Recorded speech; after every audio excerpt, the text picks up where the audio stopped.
O Lula, o que ele faz? Ele está fazendo o que ele sempre fez. Ele culpa os outros. Ele mente descaradamente e culpa os outros. E hoje ele deu uma entrevista para a Rádio CBN, que foi replicada aí por todos os outros órgãos de imprensa, principalmente do Grupo Globo, e foi aquela passada de pano generalizada em cima de um discurso mentiroso, um discurso distante da realidade e um discurso grosseiro e de ódio em relação ao Campos Neto, que é o presidente do Banco Central.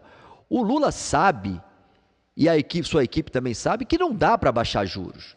E que aquela sequência de reduções dos juros, foram 7 no total, elas não vão acontecer mais.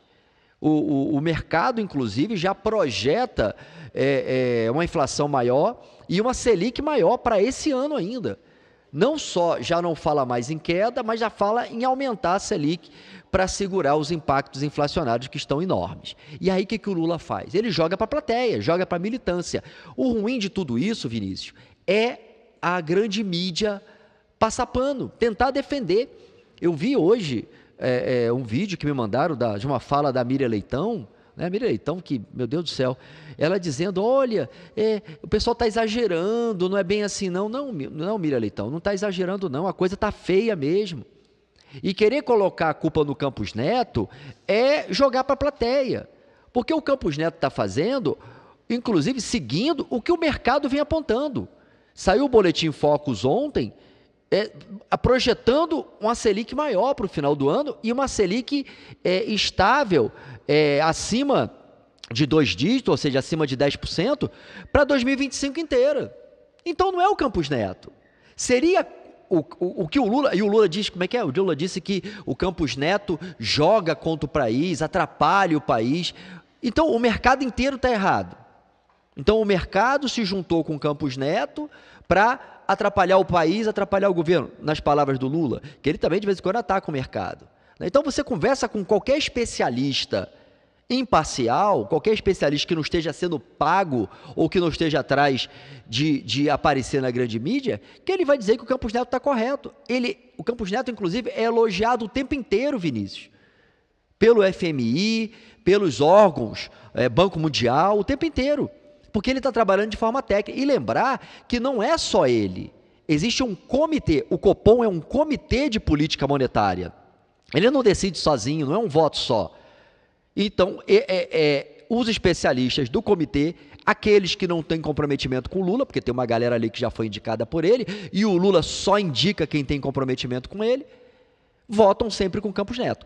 E aí, qual é a esperança do Lula e desse pessoal aí da grande mídia? É a mudança do presidente, que vai ocorrer ano que vem. O Campos Neto encerra esse ano o seu mandato, né? Você sabe qual mês, Vinícius? Acho que é fevereiro, março, né? Ele sai. E então o Lula está empurrando a coisa toda com a barriga para colocar um presidente do Banco Central alinhado com ele. Só que ele vai quebrar a cara, porque o mercado não vai aceitar um presidente do Banco Central que não seja técnico, como aconteceu quando o Lula tentou indicar presidente da Vale e agora também esse imbróglio danado aí com a Petrobras, Vinícius. Sim. Eu fico me questionando por que o Lula se sente gabaritado para criticar o Roberto Campos Neto. Ele que, em pronunciamento, em evento lá no Planalto, disse que livros de economia podem ser desconsiderados, que ele não segue os livros de economia. E ele quer criticar o Roberto Campos Neto, atual presidente do Banco Central, que foi eleito por 3 vezes, não foi uma nem duas, por 3 vezes o melhor banqueiro central do mundo. Não é da América Latina, não é da Europa, é do mundo inteiro.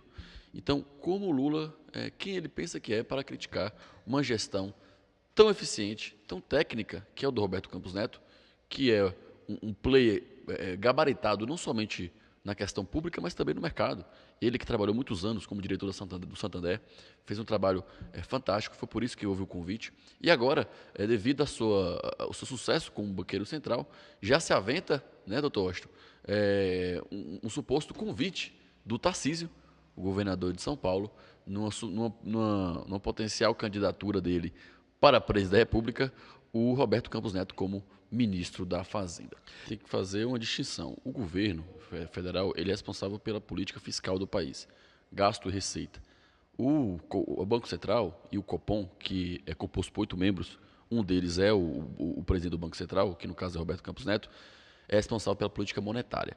E a política monetária tem a característica de ela ser responsiva à política fiscal. E como está a política fiscal do Brasil? Não temos política fiscal. É só gasto público. É só política de arrecadação. Então, quando existe uma Selic que não dá sinais de que vai abaixar, o que é a Selic, a taxa básica de juros, dá sinais de estabilização ou até mesmo de voltar a uma subida por conta da irresponsabilidade fiscal. E isso já foi dito pelo próprio Roberto Campos Neto. Ele disse, quem define a política fiscal não é o Banco Central, é o governo federal. E a Selic é a principal ferramenta do Copom, como eu disse, composto por 8 membros.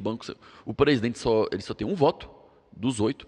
Então foi o colegiado que decide a Selic, não é só o Banco Central, não é só o Roberto Campos Neto, que está sendo vítima de ataques do governo federal. Então, o Roberto Campos Neto ele disse, olha, o governo está com as contas descontroladas, então o que a política monetária tem que fazer? É ter que responder a isso, tentando enquadrar principalmente nas metas de inflação que foram estipuladas pelo próprio governo. Olha que imbróglio. O governo estabelece a política de meta inflacionária, o governo é responsável pela política fiscal, o Banco Central ele tenta ajudar e auxiliar o governo para o cumprimento dessas metas. E o que ocorre, como o governo não consegue entregar resultados positivos, eles têm que procurar alguém fora do governo para culpar. Quem é o da vez? O Roberto Campos Neto.